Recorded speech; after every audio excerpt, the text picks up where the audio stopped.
Dear students अस्सलाम वालेकुम। 12th class business studies के प्रीवियस लेक्चर्स में हमने एलिमेंट्स ऑफ डायरेक्टिंग पर बात की and during previous lectures we discussed communication, which is the most important element of directing function. Dear students, the success of any manager depends fully on his ability to communicate effectively with his subordinates.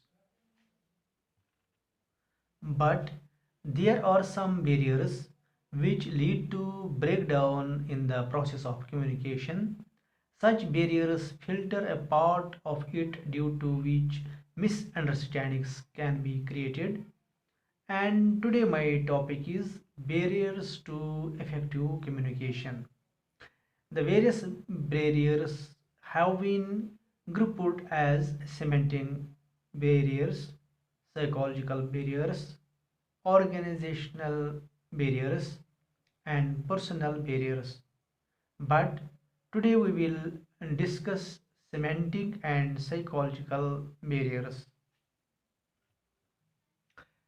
Semantic barriers are related with the problem in the process of encoding and decoding of message.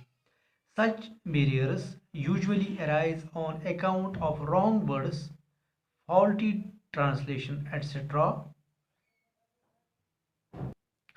Under semantic barriers, first we have badly expressed message.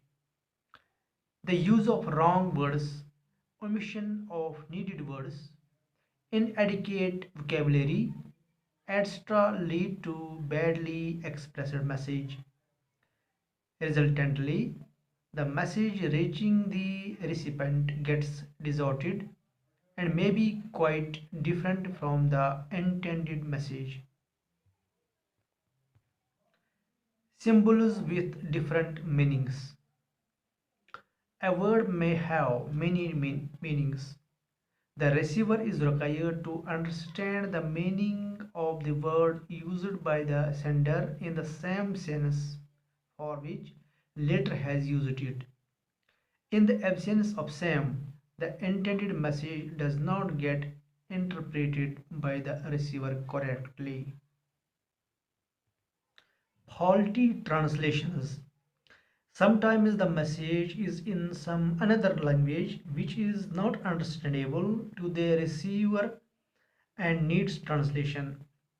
For example, suppose a message is in English and there is a need to translate it to say Hindi, which is easily understood by the workers.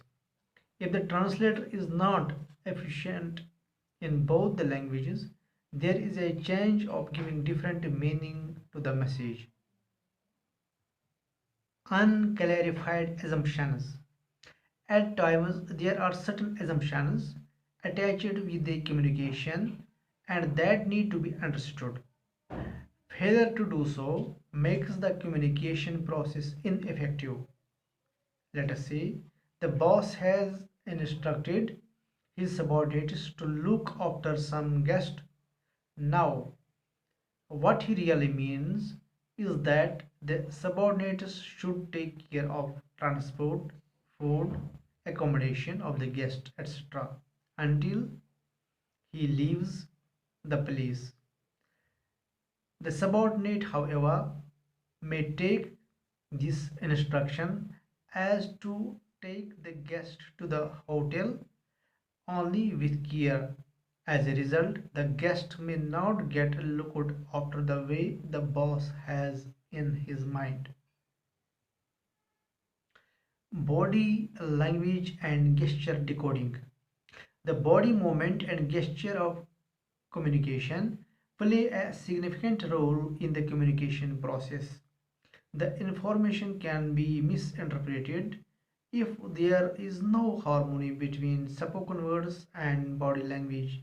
For example, a sender may shake his head sideways while saying yes and vice versa. That is, he may nod his head while uttering no. Psychological barriers. The psychological barriers have a great influence on the communication process. The communication process indicates the state of mind of both the receiver and the sender. For example, anger, worry, sadness, etc. Under this head, first of all, we have premature evaluation. It refers to evaluating the message before the sender even completes it. This may lead to misunderstanding and thus acts as a barrier to effective communication. Lack of attention. Non-listening of message by the receiver because of letter's preoccupied mind acts as a great psychological barrier. For example, a boss was preoccupied by some paperwork before him, due to which he failed to even listen to the problem of a worker, not to speak of solving it, etc. etc. Loss of transmission. The information contained in a message is lost partially or completely when the message has to pass through various levels. This is most common case in oral communication. Poor retention is also an important barrier in communication process. If the people are not attentive or interested, they cannot retain the information for a long time. Distrust. If the receiver and the sender don't trust each other, they can't understood the message in its original form. Dear students, today we learn various barriers that lead to breakdowns in the process of communication under the group semantic and psychological barriers, and inshallah in next lecture we may try to understand other two groups of barriers of communication. Till then, Allah Hafiz.